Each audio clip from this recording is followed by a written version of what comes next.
Welcome back to the channel. Let me begin with two questions that sound playful, but actually touch something deep in the heart of every parent and every person who once was a child. When you look at a child and wonder who they will become, are you looking for destiny, or are you looking for reassurance? And when life feels uncertain, do we reach for predictions because they are true, or because they feel comforting? Tonight I want to talk about birth months and destiny, but in a way that stays grounded in Buddhist wisdom rather than getting lost in superstition.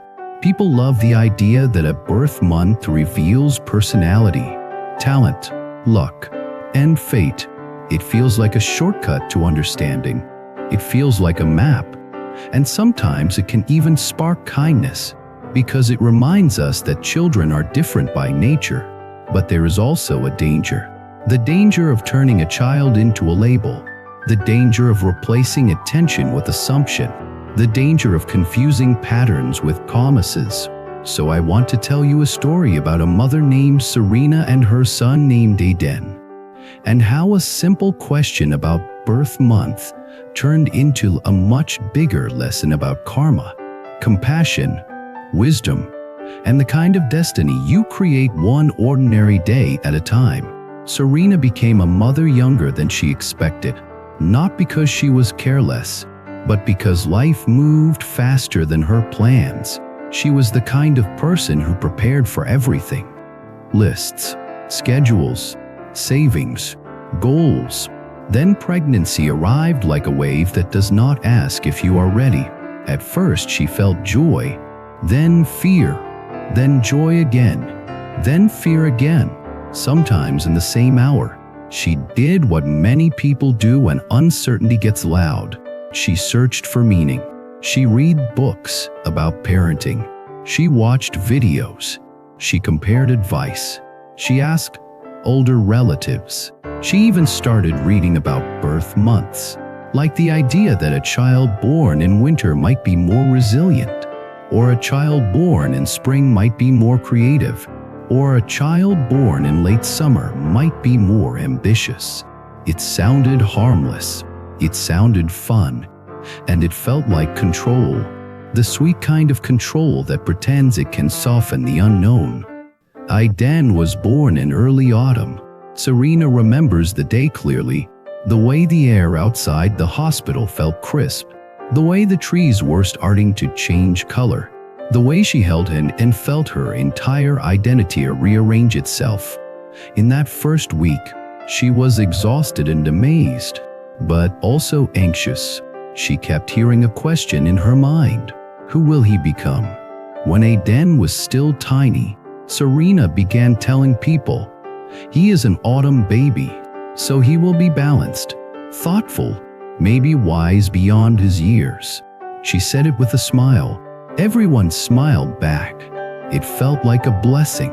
But children are not poems we write and then read back to ourselves. Children are living beings.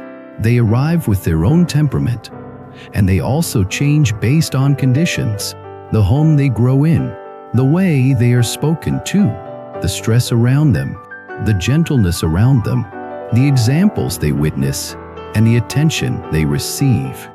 Aiden grew into a toddler who surprised Serena. He was not calm. He was intense. He felt everything loudly. He cried hard when he was upset and laughed hard when he was happy. He was curious, but also stubborn. He did not like being rushed. He did not like sudden changes. And he had a way of looking directly into people when he wanted something, like he was trying to read their mind before deciding whether to trust them. Serena did not know what to do with this intensity. She loved him deeply, but she also felt overwhelmed. The birth month descriptions she read did not match her daily reality. She began to wonder if she had done something wrong. Then she did what many exhausted parents do.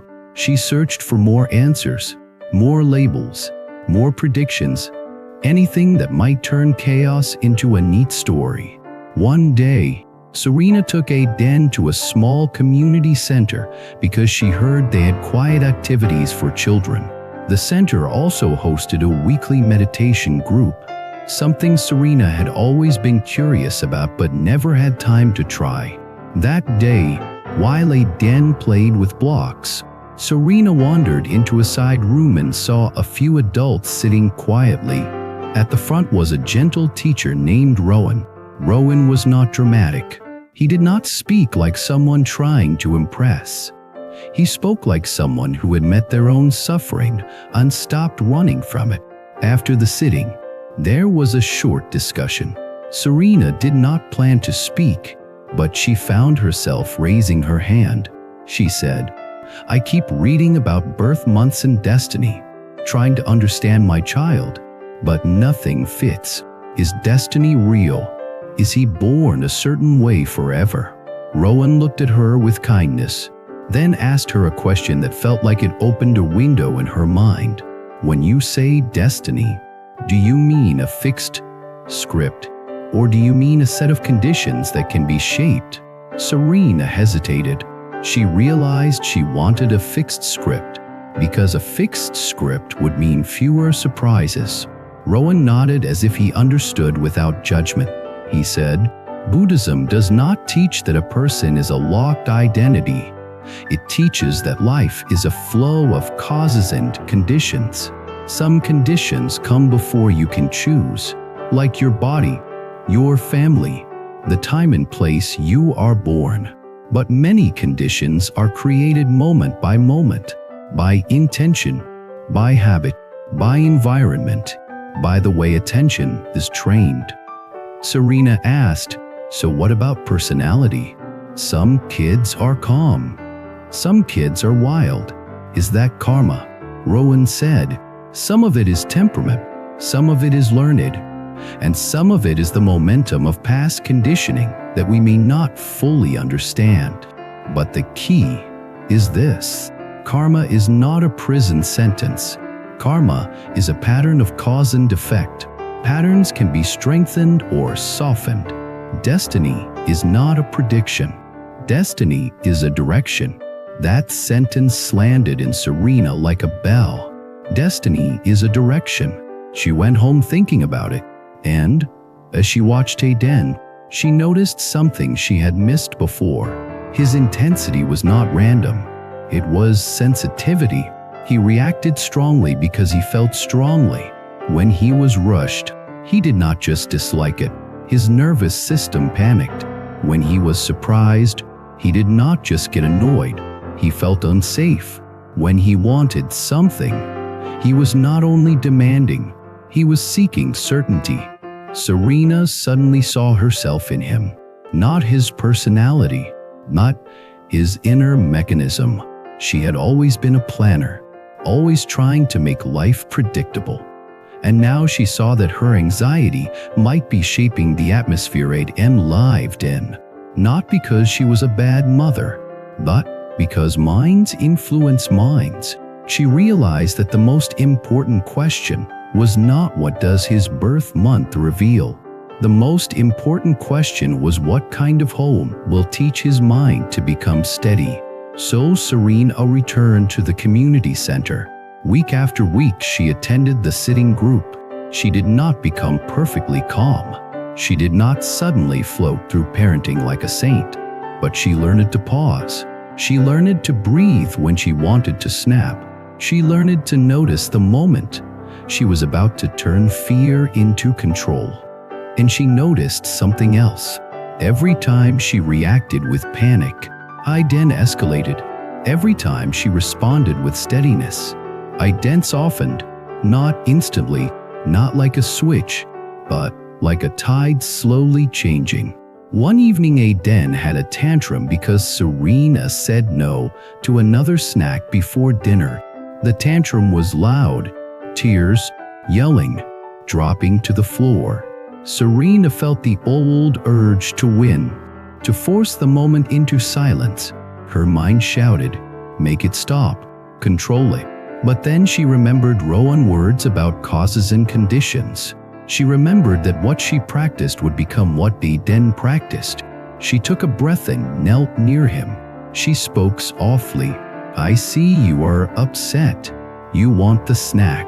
It is hard to wait. I will not give the snack, but I will stay with you while you feel this. Aiden screamed louder at first, testing her. Serena stayed. She did not bribe. She did not threaten. She did not abandon. She held her boundary with compassion. After a few minutes, Aiden breathing slowed. His tears softened. He crawled into her lap like a storm finally finding shore. In that moment, Serena felt something shift in her. She realized protection is not always giving a child what they want. Protection is also giving a child a calm nervous system to borrow until they can build their own. Rowan later explained it in a simple way. Children learn emotional regulation through connection before they learn it through logic. They learn steadiness by being near steadiness. Serena began changing the way she spoke about destiny. When relatives asked about birth month traits, she stopped saying, "He will be this or that." She started saying, "He was born sensitive, and we are practicing steadiness. She was born in a certain season, and we are cultivating kindness." We cannot control every outcome, but we can cultivate wholesome causes. As Aiden grew older, the birth month predictions mattered less and less. His character became something lived, not something guessed. He still had intensity, but it became a strength. He cared deeply about fairness. He noticed when others were left out. He became the kid who would stand up for someone being bullied, not with violence, but with words and presence. Serena saw that his sensitivity was turning into compassion because the environment supported it. One day at school, a teacher called Serena. She expected a complaint. Instead, the teacher said, Aiden noticed a new student sitting alone. He brought him to the group and said, "You can sit with us." It seemed small, but it changed that child's whole day. Serena hung up the phone and cried quietly, not because she was proud in an ego way, but because she saw karma in motion. The time she spent practicing patience when Aiden was difficult was becoming a child who could offer patience when someone else was lonely. That is the kind of destiny Buddhism points to, not a cosmic prediction that you cannot change, but a path shaped by repeated intention. Now, let us return to the birth month idea, because I know many of you still enjoy it. It is natural. Humans look for patterns. Seasons affect light, temperature, schedules, and even how adults around us behave. A baby born in a cold season may spend early months indoors. A baby born in a warm season may be carried outside more. A baby born during holiday stress may be surrounded by different emotional currents than a baby born during quiet months. These are conditions. Conditions shape experience. Experience shapes habit. Habit shapes personality expression. But none of this is a prison. It is simply a starting field. In Buddhist language, you could say birth month is part of the conditions you do not choose. But what you do with those conditions is the practice. The practice is where destiny becomes flexible. If a child is naturally bold, the practice is teaching humility without crushing confidence. If a child is naturally shy, the practice is teaching courage without shaming sensitivity. If a child is naturally intense, the practice is teaching self-awareness and compassion so intensity becomes leadership rather than conflict. If a child is naturally calm, the practice is teaching engagement so calmness does not become avoidance. That is wisdom. It is not one size fits all. It is seeing what is present and nurturing what is wholesome. Serena made mistakes. Of course, there were days she snapped, days she raised her voice, days she felt guilty, but she learned not to turn guilt into another form of violence. She apologized to Aiden when she was wrong. She said, "I was overwhelmed. I am sorry. I will try again." That apology did something powerful. It taught Aiden that adults can be accountable. It taught him that love includes honesty. It taught him that mistakes are not identity. They are moments that can be repaired. That is also karma. Repair is karma. Apology is karma. Returning to the path is karma. When Aiden was about 9, he asked Serena a question that made her laugh and then made her pause. He said, "Mom, what is my destiny?" Serena wanted to give him a comforting answer. "You will be great. You will be successful. You will be happy." But Rowan teaching echoed in her mind. Do not give a child a script. Give a child a compass. So she said, "Your destiny is not one thing. Your destiny is the kind of person you practice becoming. When you practice kindness, kindness becomes your path. When you practice honesty, honesty becomes your strength. When you practice patience, patience becomes your shelter. Life will change, but your mind can learn to stay wise." Aiden frowned like he was trying to understand. Then he said, "So my destiny is my choices?" Serena said, "Yes. And also the way you respond when you cannot choose." That second part is important, because life will bring events no one can control. Loss, disappointment, change, unfairness. A child needs more than confidence. A child needs resilience. In Buddhism, resilience is not pretending pain does not exist. Resilience is the capacity to meet pain without turning it into bitterness. So how do you cultivate that in a family? Not through lectures, through modeling, through environment, through daily rituals that train the mind. Serena started simple traditions. Before sleep, they would take a few slow breaths together, not as a performance, not as a magical ritual, just a moment to let the nervous system settle. Sometimes they would say one thing they appreciated, not to force positivity, but to train the mind to notice goodness even on hard days. Serena noticed that over time, Aiden began doing it naturally. When he was upset, he would sometimes stop and breathe, not perfectly, but enough to create space. That space is where freedom lives. Freedom does not begin when life is easy. Freedom begins when you can pause before the mind turns discomfort into harm. Now I want to speak to you, whether you are a parent, an older sibling, a caregiver, or simply someone looking back at your own childhood. Many people were told their destiny was fixed by things they could not control. Birth month, family background, talent, luck. Some were told they were born lucky. Some were told they were born difficult. Those labels can become invisible chains. Buddhist wisdom invites you to drop the chains and return to practice. Not practice as moral perfection, but practice as awakening. Waking up to your habits, waking up to your reactions, waking up to the way the mind repeats itself, then choosing a better repetition. If you like birth month readings, enjoy them like you enjoy weather. Interesting, sometimes accurate, sometimes not, but never a substitute for being present.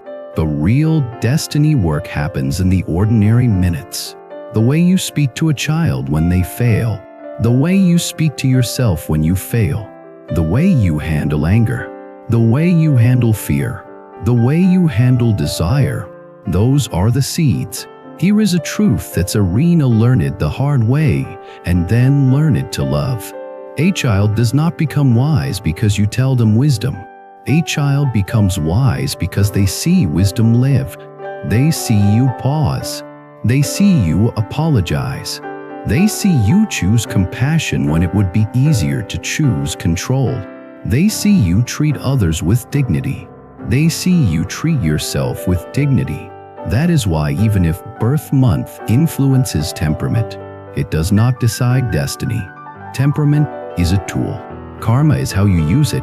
I then eventually became a teenager who still felt deeply, but he learned to name his feelings instead of being owned by them.